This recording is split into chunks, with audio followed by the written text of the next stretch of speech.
Muchas gracias, Meriti, por la invitación una vez más. Es un placer enorme estar acá en este panel y con tanta gente especializada en ese tema de investigación, de corrupción, de lavado de activos. A mí me gustaría saludar a mis compañeros de panel y decir que estoy de acuerdo con mis compañeros de portugués, del idioma portugués, porque muchas de las cosas que han dicho son verdaderas, correctas, sobre la dificultad de investigar casos de corrupción transnacional, cuando tenemos que estar listos para las charlas a las 2 de la mañana con colegas que están en Asia, China, quizás en otras partes del mundo. Y dos cuestiones que en las que Micaela tocó son muy importantes. La ubicación de las pruebas, de las evidencias, es un problema muy serio para nosotros, porque diferentemente para nosotros, hablando de la perspectiva de Brasil, de la óptica brasileña, por supuesto, porque no tenemos un sistema comunitario de derecho, y entonces para obtener datos de mi vecino ahí de Argentina, más complicado, porque para él también es complicado para obtener datos de Brasil, porque no tenemos un sistema de reconocimiento mutuo como hay acá en Europa, hace muchos años, ¿no es, profesor Carlos? Y esta dificultad de obtener pruebas digitales y también, Merti, la cuestión de las criptomonedas, de los criptoactivos, es un complicador que se asocia a este tema de las investigaciones tradicionales que todavía llevamos. Y yo me recuerdo que hace 20 años, cuando empecé mi primera investigación transnacional, fue con la Fiscalía de Estados Unidos, un caso transnacional de lavado de activos y delitos financieros, que tenía un banco del Estado de Paraná, un estado del sur de Brasil que estaba involucrado en el esquema de corrupción en el sentido general. Tuvimos varios problemas también de coordinación con los fiscales de otros países cercanos.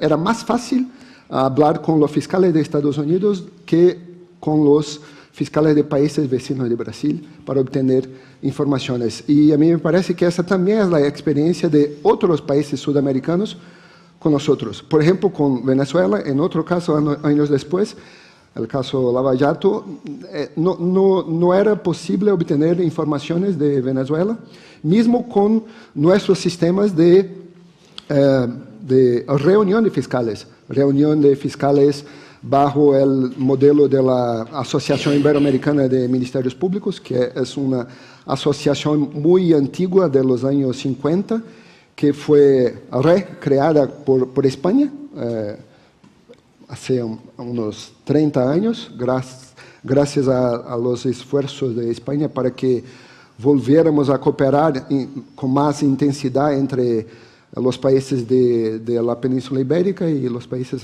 de Latinoamérica.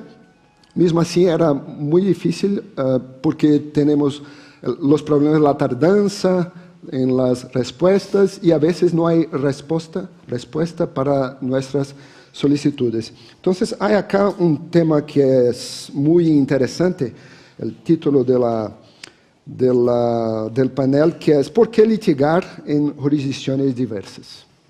A mí me parece que tenemos algunas cuestiones que considerar, que son las cuestiones de la ineficiencia de la justicia, los sistemas nacionales. ¿Por qué litigar en jurisdicciones diversas de Brasil o de Venezuela o de Portugal o de Guinea Ecuatorial? ¿Por qué?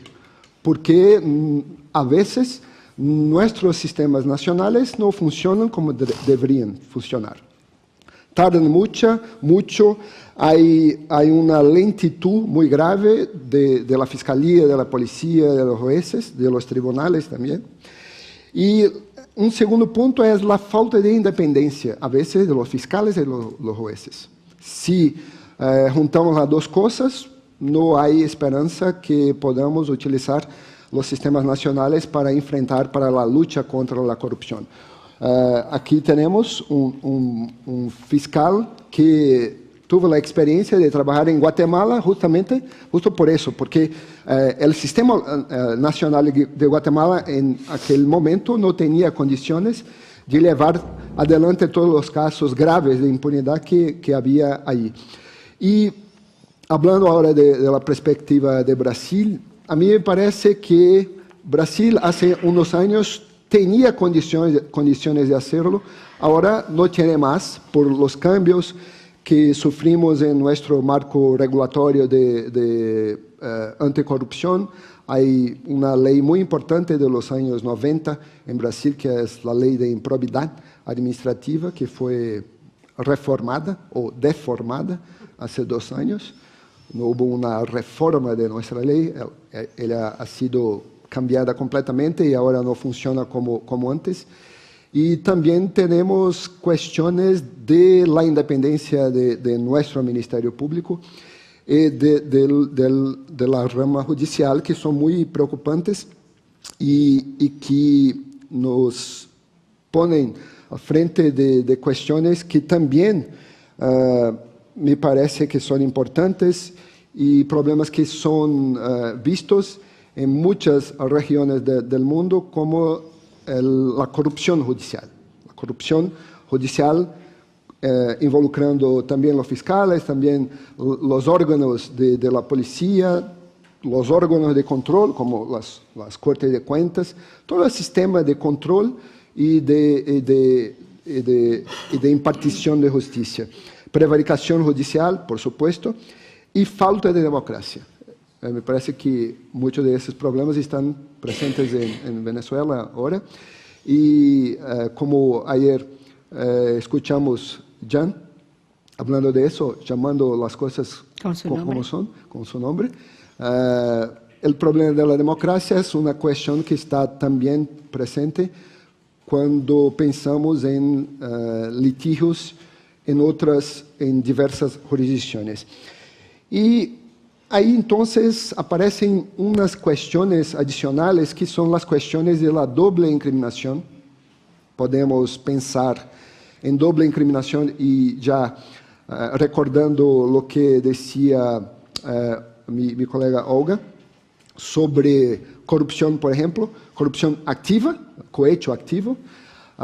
Muchas veces no podemos hacer investigaciones, los fiscales de un país no podemos hacer investigaciones sobre los hechos en otra nación porque nuestra legislación no protege, sino nuestra propia administración pública, el tesoro nacional, no el patrimonio público de otras naciones. Por eso hay la convención, el convenio de la OCDE del año 97, has mencionado también, para que podamos hacer investigaciones como esa de corrupción activa de funcionarios públicos extranjeros.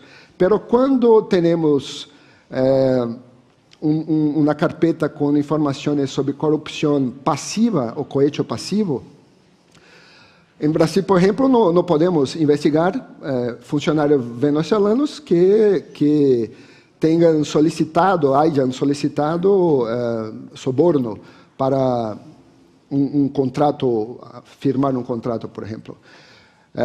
Es una cuestión que está en la Convención de las Naciones Unidas, el artículo 16, se pueden chequear, punto 2, párrafo segundo de esta convención, que menciona la facultad de los estados que aprueben, adequen sus legislaciones nacionales a la posibilidad de acusar personas involucradas en cohecho pasivo. Pero no es una obligación para los estados como son las obligaciones de la Convención del Convenio de la OCDE del año 97, o mismo como son las obligaciones sobre lavado de activos desde el Convenio de Viena 88 sobre narcotráfico o otros delitos importantes que ya tenemos como delitos internacionales y que abren la posibilidad, por lo menos bajo la legislación de Brasil,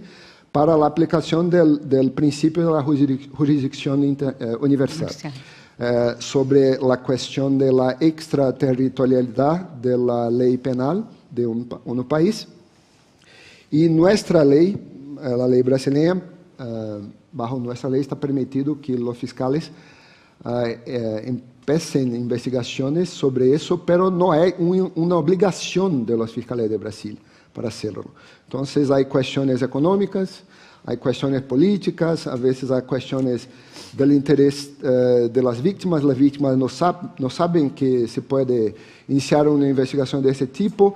En Brasil a veces no hay interés o tiempo de los fiscales. Por ejemplo, nuestros fiscales cuando estaban llevando el caso Lava Jato no tenían, a mí me parece, tiempo para considerar cuestiones de otros países porque eran pocos y ya tenían investigaciones paralelas y investigaciones con equipos conjuntos de investigación, son cosas diferentes, y hacer investigaciones paralelas simultáneas a veces es más complicado que hacer una investigación con un equipo conjunto de investigación, y hay muchas experiencias positivas con Joint Investigative Teams, pero las cuestiones de presupuesto nacional para que fiscales de un país puedan empezar investigaciones sobre hechos de otro país. Siempre está ahí esta cuestión.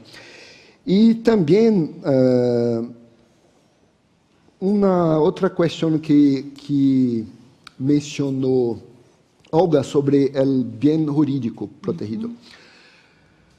Tenemos un problema aquí porque es verdad que hoy la corrupción generalmente es un tema que no es solo de finanzas, que no es solo de presupuesto, que no es solo de protección del Tesoro Nacional. Es una cuestión más grave y una cuestión que ya es considerada así por la Corte Interamericana de Derechos Humanos como un tema que vulnera a las personas más pobres, principalmente las más pobres.